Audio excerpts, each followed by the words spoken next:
আমরা একটা নতুন বাংলাদেশ পেয়েছি।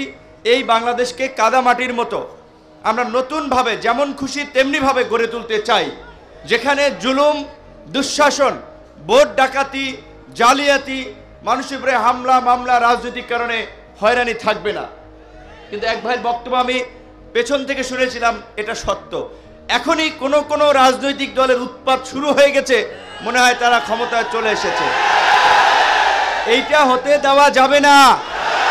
আমি যে কয় জেলায় গিয়েছি, উপজেলায় গিয়েছি, পরিষ্কারভাবে ডিসি, এসপি, ওসি, ইউনোকে বলেছি, বিএনপি, জামাত, ইসলামী আন্দোলন, খেলাফত মজলিস, গণ অধিকার পরিষদ, যেই জেলা উপজেলায় যেই দল সক্রিয় আছে, জেলা উপজেলার সরকারি প্রত্যেকটি কাজে সকল দলের প্রতিনিধিদেরকে নিয়ে আলোচনা করে মতবিনিময় করে কাজ করবেন।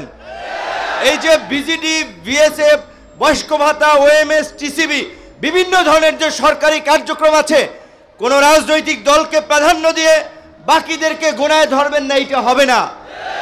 সমস্ত রাজনৈতিক দলের নেতৃবৃন্দ যারা এই গণ অভ্যুত্থানে ভূমিকা রেখেছে, তাদের সাথে আলাপ আলোচনা করে তাদেরকে নিয়ে প্রকৃত যারা ভুক্তভোগী তাদের লিস্ট তৈরি করতে হবে।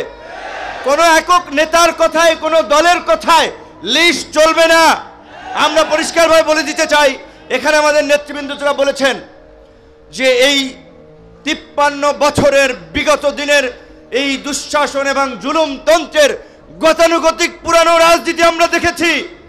আমাদের সামনে সুযোগ এসেছে, সুযোগ আমরা কিভাবে কাজে লাগাবো, কোন প্রক্রিয়ায় যাব, সেটি সিদ্ধান্ত আমাদেরকে নিতে হবে। আমাদের অনেক ভাই এখানে বলেছে কোনো দল, ইসলামিক দলের নাম না থাকুক, কিন্তু মৌলিক বিষয়ে দেশ, জাতি এবং দিনের স্বার্থে যদি একমত হয়, তাদেরকে নিয়ে কিভাবে আগামীতে একটা বৃহত্তর শক্তি আপনার গঠন করে আগামীতে জনগণের সরকার গঠন করা যায়, সেইটি এখানকার সম্মানিত আলেম ওলামা এবং মুরব্বীদেরকে ভাবতে হবে।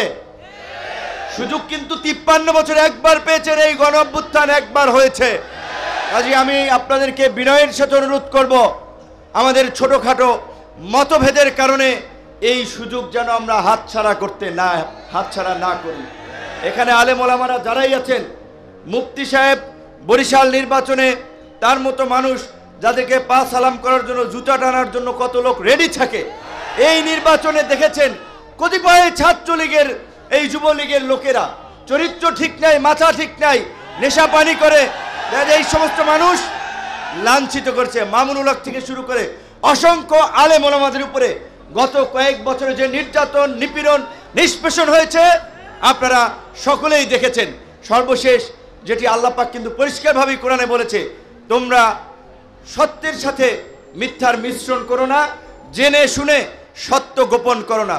অবশ্যই আগামীতে সুযোগ এসেছে সঠিক মানুষকে নির্বাচিত করে জনগণের খেদমত করার জন্য সংসদে নিয়ে যাওয়া। আমি পরিষ্কারভাবেই বলি, সেই ভালো প্রার্থী যদি ইসলামী আন্দোলনের থাকে তাকে সমর্থন করবেন, সেই ভালো প্রার্থী যদি খেলাফত মজলিসের থাকে তাকে সমর্থন করবেন। ভালো মানুষের, যেটা চরমোনাইর মুরিদরা বা কর্মীরা যে স্লোগান দেয়, নেতা নয় নীতি চাই, পীর সাহেব চরমোনাই অত্যন্ত যৌক্তিক কথা। অবশ্যই শুধুমাত্র নেতা দিয়ে পরিবর্তন হবে না, নীতিরও পরিবর্তন করতে হবে।